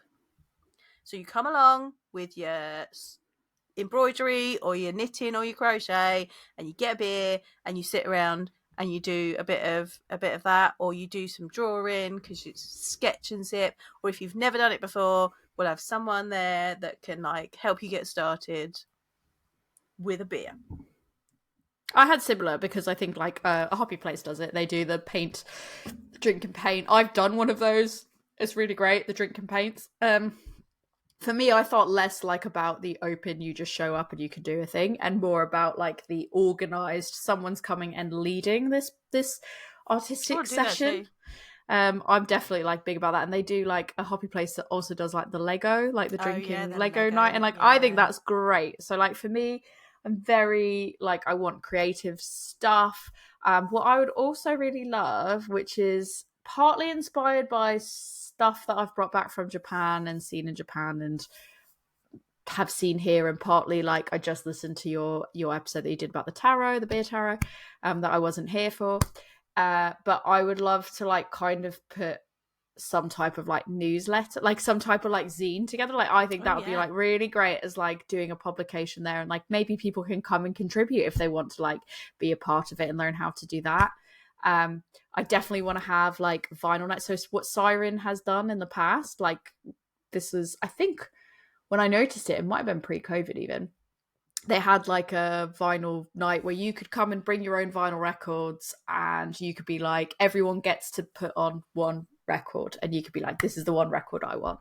And I think that's super cool. I really, really like that idea. So I'd probably do something similar to that. When you said the silent reading situation, silent book club, I was like, why not silent disco? That would be fun. I've done a silent disco, super fun. Underrated, actually surprisingly fun. So I think I would do a lot of like more like create, like I would love to do more creative stuff, and then like equally, like you said, artsy, like painting, crafting, like that kind of stuff. But like something that Phantom Brewery has done is, because of the way their space is, the type of space they have, the ceilings and all that, they were able to partner with a local business and do classes for pole fit and aerial hoop, and like I would love to do stuff like that. Like I would love to be able to have those type of like workshops. Like that's not something that happens all the time. I think like I'd like to have monthly things. Like I'd like to have a monthly tasting. I would like to have regular tap takeovers. I would love to have like a regular food, like foodie club where like you show up and there's a beer and food pairing dinner that's like 3-course 4-course meal that's prepared, that's like with different, and that is just like one of those really long tables that everyone just sits at, and it's like you close the place down early so that you're the only people that are there. It's a ticketed event, and doing that, doing like artistic, like you said, all the artistic crafty stuff, doing the writing aspect of it, doing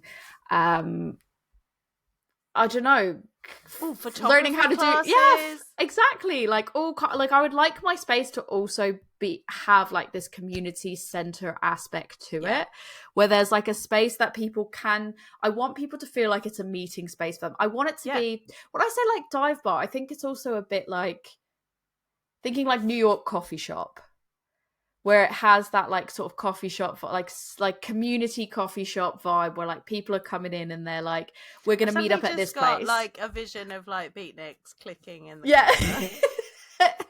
yeah. Yo, Daddy. A bit like that. Yes. Maybe I'll have like an open mic night. I don't know. I also want drag queen brunch. Oh yeah, definitely drag queen brunch, and definitely for me, like I would love to like host stand-up comedy in it. Yeah. Because this is how big the space is. We've got infinitely big spaces. We've got infinite space, so it's fun. Yeah. I think that's kind of. I did have some special features though. So I came across in South Korea. I came across a beer vending machine. I want one of those. Oh. I would like a beer vending machine. I want some swing seats, as in like I want there to be a few seats that are like maybe in the window area. You're stealing Helena's idea. Pardon? You gifted it to her. It's hers now. I gifted it, but I didn't gift it in perpetuity. Like no one else is allowed to use it. I want a few seats by the window that are nice little, maybe like little swings or some like little lounging chairs. I want fun tap handles, because tap handles are fun. And I saw this, I think I've seen it in a few different locations. Kegs and beer taps in the toilets as like the sink and the faucet. Yeah. I want that. Okay.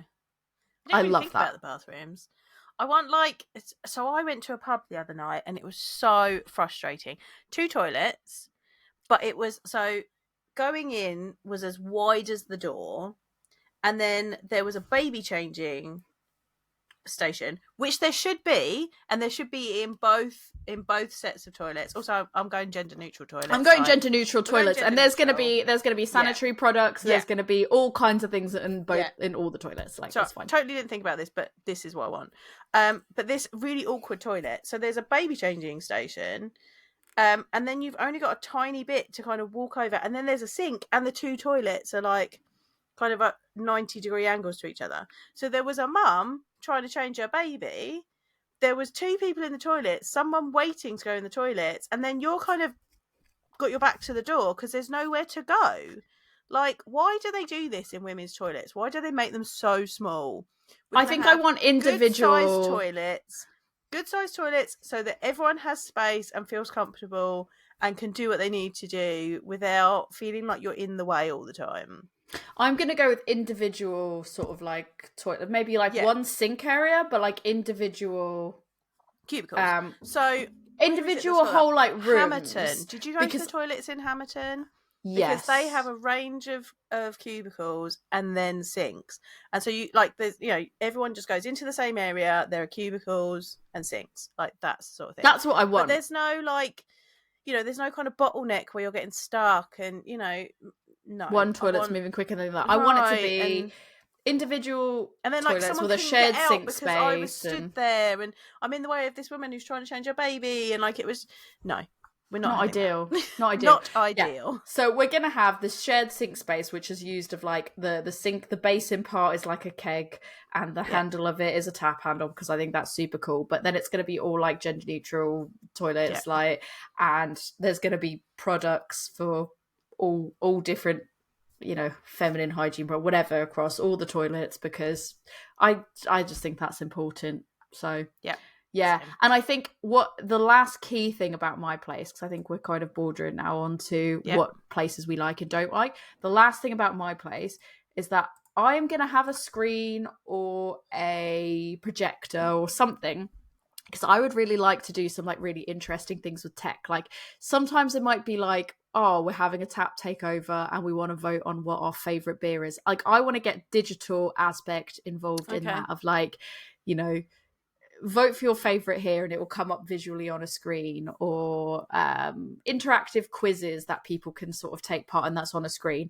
What I'm not going to do, what I said I probably won't do, is I'm probably, with the odd exception here or there, I'm not going to show sporting events. I'm not going to show live TV. Like I don't want any of that. I didn't even think about it. Yeah, I just went, I don't want live TV or sporting events unless it's by exception, because it's like a really big deal that really, really is wanted. And I say that because personally, I just don't enjoy when I go someplace and because I find it's distracting. It's not really needed. That's not the point of going out. Plenty of places that will do that, and that's not the point of my space. I didn't think about a name of mine. Did you think of a name for yours? I mean, I could probably think of something better, but I've always said that if I had a pub shed, I'd call it the Queen and Unicorn. So it probably just. Oh yeah, okay, I like that. Yeah, I don't have a name for mine. I haven't thought of that. That's fine. Is there any definite? Although maybe I'll call it the greenhouse, because it's the. Oh, I like that, the greenhouse. That's like the margarita greenhouse. Because I just like the greenhouse. I feel like that is like own, right? Yeah, because it's I feel like that's got that rolls off the tongue. Greenhouse. Is there any definite dislikes that we haven't already talked about? I mean, my biggest dislike is big benches, picnic benches, it being too cold and places being too small so that I can't get around them easily. Oh, it's awkward. Oh, do you know what? The other day I was somewhere and they have kind of glass storage over the bar. Mm-hmm. I always feel like that kind of cuts off your at awkward level line of sight. Yeah. And then I can't see the other person on the bar. Like I want the bar front to be open and the storage should be in the back. So it's not putting a barrier between you and the person in the bar. Fair. Like that. And I want to be able to see what's available. And as we've said, for it to be clear, because I've been to places and it's like, oh, here's the list, or like we went to a particular place where we were in a massive queue for a really long time to buy a drink, and then you could not see what was available until you got to the bar and it was on a clipboard. No, it needs to be up somewhere where you can see it. So if there's lots of people, you have already chosen before you get there, and you're not that person that's like, oh, what do I want? Oh, I don't know. Like if it's busy. Like I want it to be visible, so then you're not that awkward person. I think I basically said all those things. Like I literally put, I don't, in all caps, want big bench. The space between the tables, as you said, exactly is that. Where, like, because of personal reasons, dog reasons, accessibility, like all those things. Yeah. The sporting events and live TV. I was like, no, I don't want that. The only other thing that I said that I don't like or wouldn't have, I think the thing that I don't like is, and it's unavoidable, so caveat, like there's nothing you can really do about this. I don't like when things are quite a distance away from public transport, or they're out of the way in general, or away from other breweries, because I think for me, if it's not near public transport, it's not so bad if there's other spots around that warrant a cab ride. What I don't like is when, and this is not in people's control, so when I say I don't like it, I just mean that it just makes it more difficult. So it's like, if it's something that is its own place out of the way, and this is why there's so synergy between like breweries, when people say like, I can't believe you want this brewery opening up next to this brewery, it's like, yeah, but then I can justify a cab ride because there's two places and not one. I think if it's a one-off thing that's way far out of the way and there's nothing else around it that I want to go to, especially if I'm not from that location, I'm probably less likely to get a cab and go there, because I'm going to have to travel to this place, go out of my way to go to one place, and it just doesn't make sense. Yeah.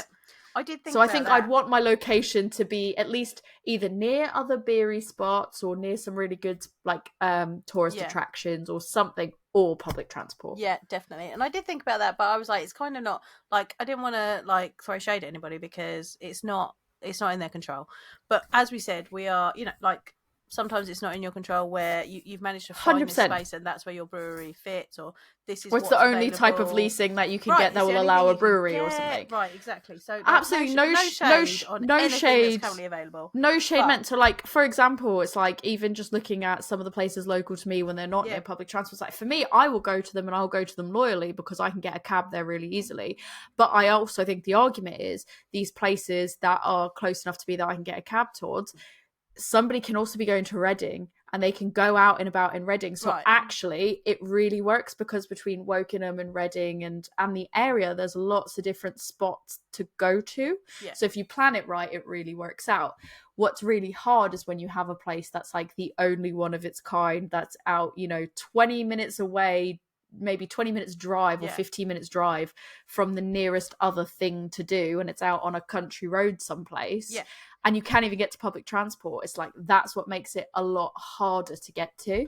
Yeah. So we're dealing in an ideal world where we get our way and we get everything that we've ever wanted.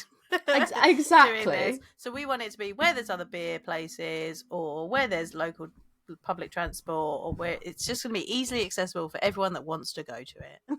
Absolutely. Oh, and the only other thing that makes a really good tap room, merch. Oh, yeah. You gotta have much. I just was digging this out because I thought about this. I'm gonna have midnight margarita t-shirts. As I was writing, I love it. As I was writing the list, and I put merch. I was like, I got this like it's bonus points for when it's merch that's not just clothing or not just the same clothing over and over again. When it's like items that you don't already have, I'm like, hell yeah. So I got this at a South Korean, it's a keychain, but it looks like a hotel style keychain. Obviously, it's that one that I posted with the guy's vomiting, and I think that's hilarious because I'm like, the fact that their logo is just some guy vomiting his brains out to me was the funniest thing ever. I was like, I'm buying this keychain because I need it, and they had a whole neon of this, and that made me laugh even harder. But I was like, I need to have this, but it's that like diamond, like motel style keychain. I was like, I need to have that, and it's in pink. It's a guy vomiting his brains out in a pink background. I was like, need it. But stuff like that, as I was like, I thought about that and I went, shit, what happened to that keychain? And then I had to go dig through bags. I was like, I know I bought it.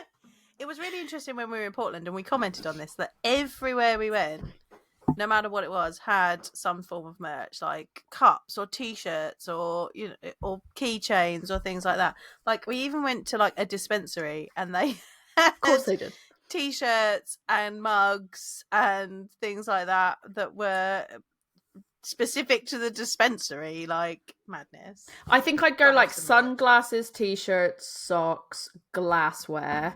I know good socks. And yeah, you do. And maybe like keychains and stickers. That's probably stickers. Got to have stickers are key. Yeah, you got to have stickers. You got to have t-shirts. Socks would be great. Maybe in the winter it's like a hat, a scarf. Branded glassware. Hats are difficult, man. Yeah. Hats are really difficult because everyone has so many different opinions. This is like my day job is coming out now. So everyone has such different opinions on what type of hat you should have. I go beanie. Definitely not this, but obviously this. And then someone else like, no, but this one. Like, it can put you in buying paralysis. I go slouchy beanie because I like a good slouchy beanie, so that's what I'm decisively. Yeah, definitely. In fun colours. Definitely t-shirts. Definitely glassware. Because otherwise people are just going to steal it anyway.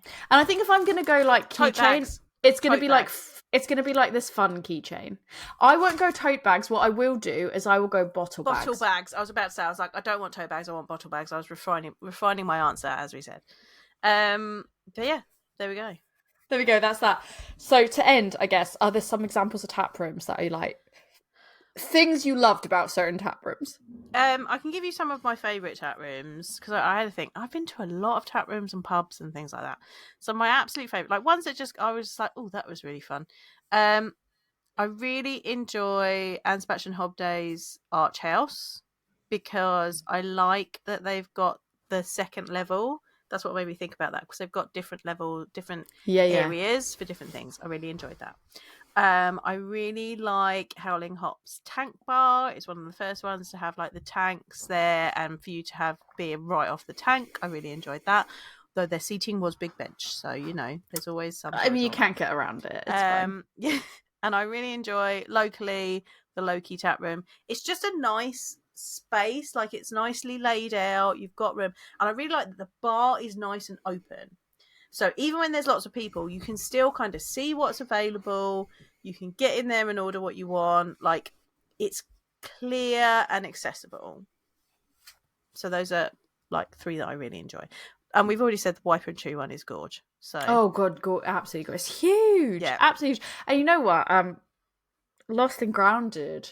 Oh yeah, Lost and Grounded is nice. It's like silver as far as the eye can see. Is just impressive. And if, like, I mean, we were talking about being a beer establishment. If you're a brewery taproom, you got to be able to see some of the kit. Oh yeah, I want to be able to see. If I'm a brewery taproom, there's definitely kit to be seen. Kit. Bonus points if you can actually drink out of it. Like that is amazing.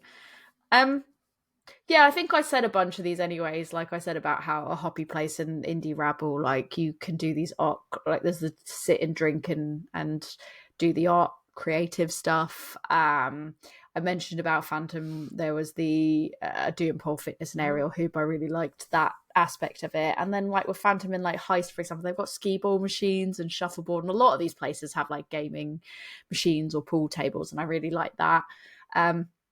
Elusive, like, it's no surprise what I really like about it, because they're my local anyways, but like what I really like about their space is that it is accessible. Like there is a lot of accessibility taken into consideration, and I really love the fact that there's like video game consoles on the table, so it's like you can just go, if you just want like a quick cheeky beer, like I can go with Rick and then I can be like, oh, let's try to beat the highest score on this game console, and like that's super fun. And it's a way that if you're like, I'm not going with, like, I'm going with my husband, we have stuff to talk about. Like, we're definitely not those people that are ever out of things to say to each other.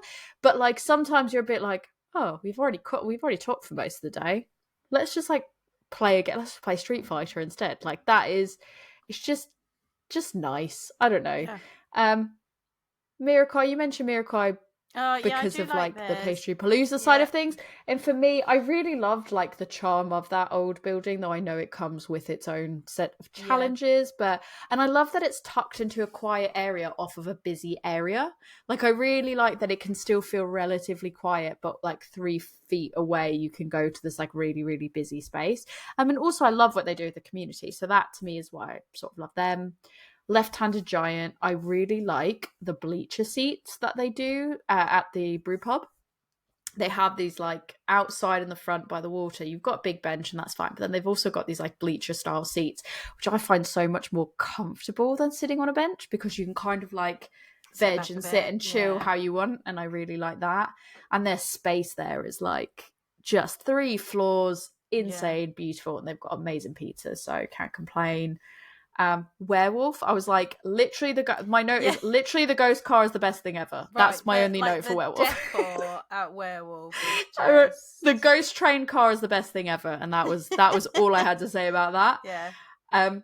The Hive, which is like my local bottle shop, was like, for me, what I really liked about that and Basement Beers in Bristol, for example, they're such intimate spaces. Basement Beers more so than the Hive, but like the Hive has like these little intimate nooks which are really nice, that there's like an overall space, but then you can kind of get in a nice little private nook space, and there's board games and it's warm and there's laughter, and like you can hear everyone else around you having a good time, and there's just this real ambiance, and they have so much on offer. There's a lot of variety, but like not so much that you're ever like, I'm over, like it always just feels like the right amount, and it doesn't matter if you're drinking alcoholic, non-alcoholic, beer, spirits, wine, like there's always something for you. And they do really lovely charcuterie, so, and they do like tap takeovers, and it is just a real staple of the community, which for me I love. The Grumpy Goat, I'm so sad that the Grumpy Goat is closed. I only managed to get there once. And it was like literally honestly one of the best spaces in terms of like inclusivity, equality, just feeling like you can go in there no matter who you are, what you're wanting to do. It was such a safe space for so many people as well. And like the cheese was amazing, the beer selection was amazing, and it was just, that was also quite like an intimate, lovely space to meet up with people. And like I could imagine before a night out going there and having all these interesting cheese selections. So that is, you know, hope that they find someplace new, that something happens there, because that was massive devastation to the Reading scene. Absolutely gushed about that. One thing that I've noticed in the US, places like Faces Brewery that I went to, they do brunch, and like no one over here does brunch.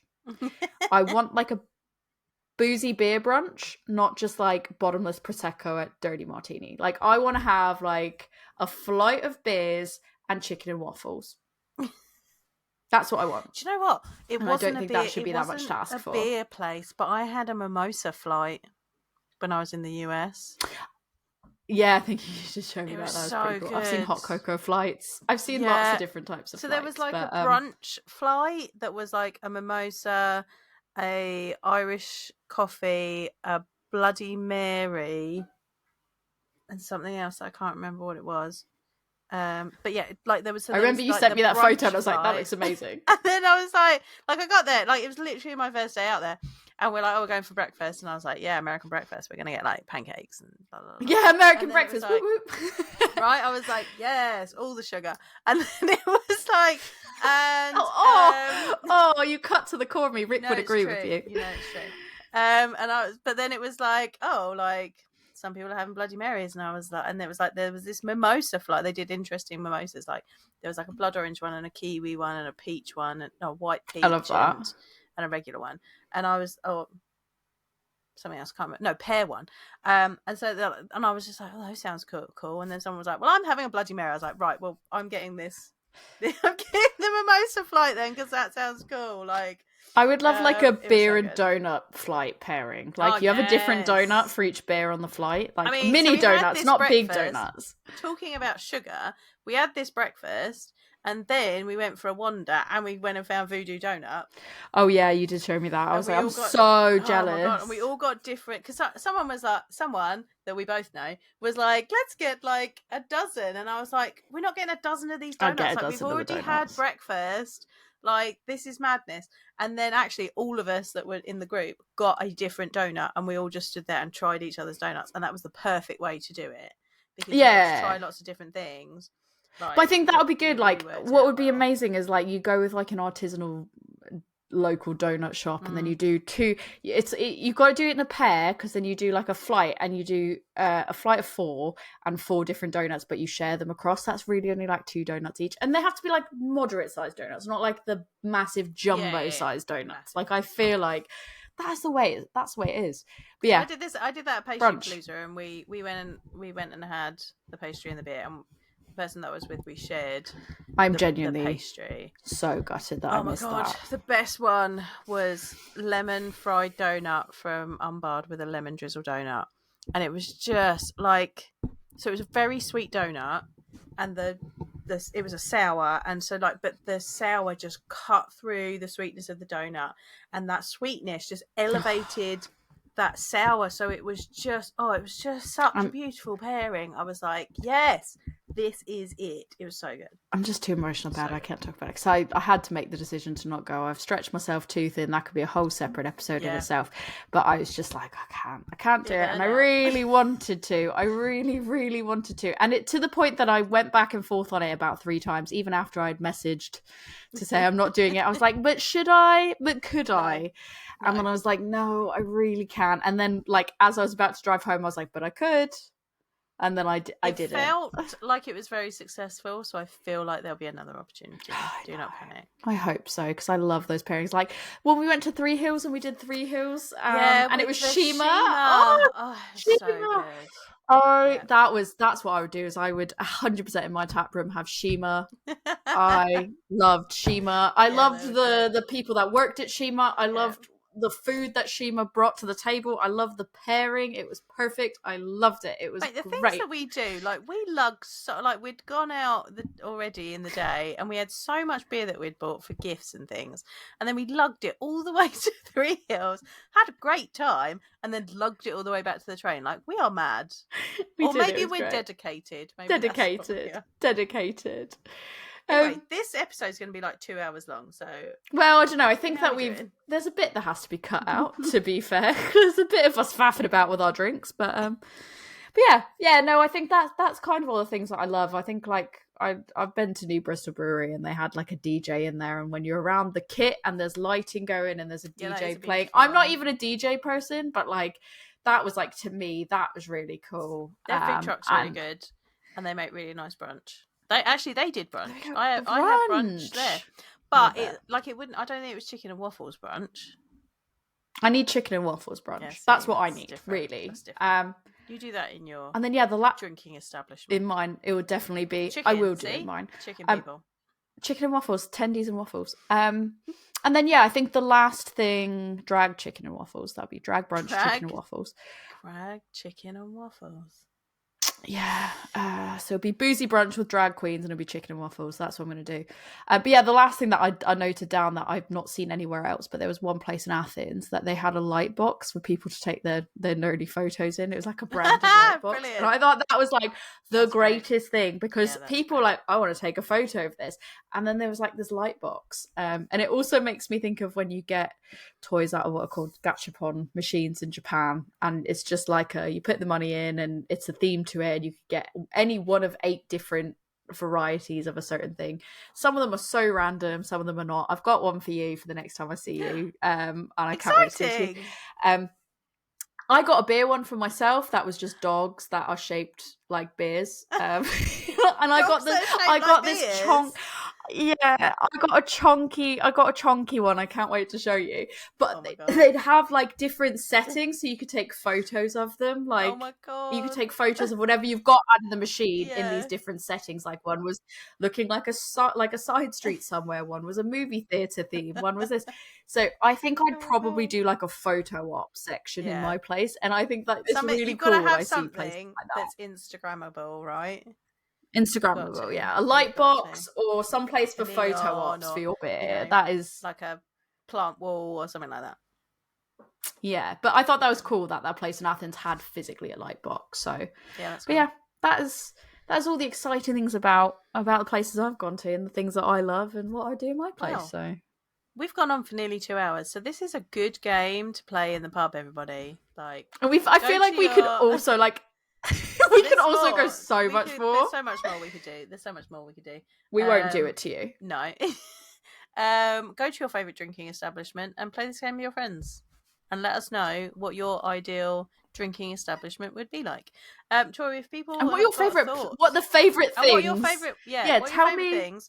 What are your favourite drinking establishments? Have we been there? Tell me your favourite drinking establishments and why. Like, tell me your favourite things about your favourite places and what you would love to co-op for your own. If you could have your own drinking establishment, like what from those places would you do? Because we're always on the lookout for places we haven't gone and compelling reasons. It doesn't take much to convince us, but we're always looking for compelling reasons why we should go someplace. So definitely tell us your favourite spots and why, and we'll probably end up going there. So Tori, come tell me. You can tell me on Instagram at adventures_in_hoptimism or on Gmail at adventuresinhoptimism@gmail.com.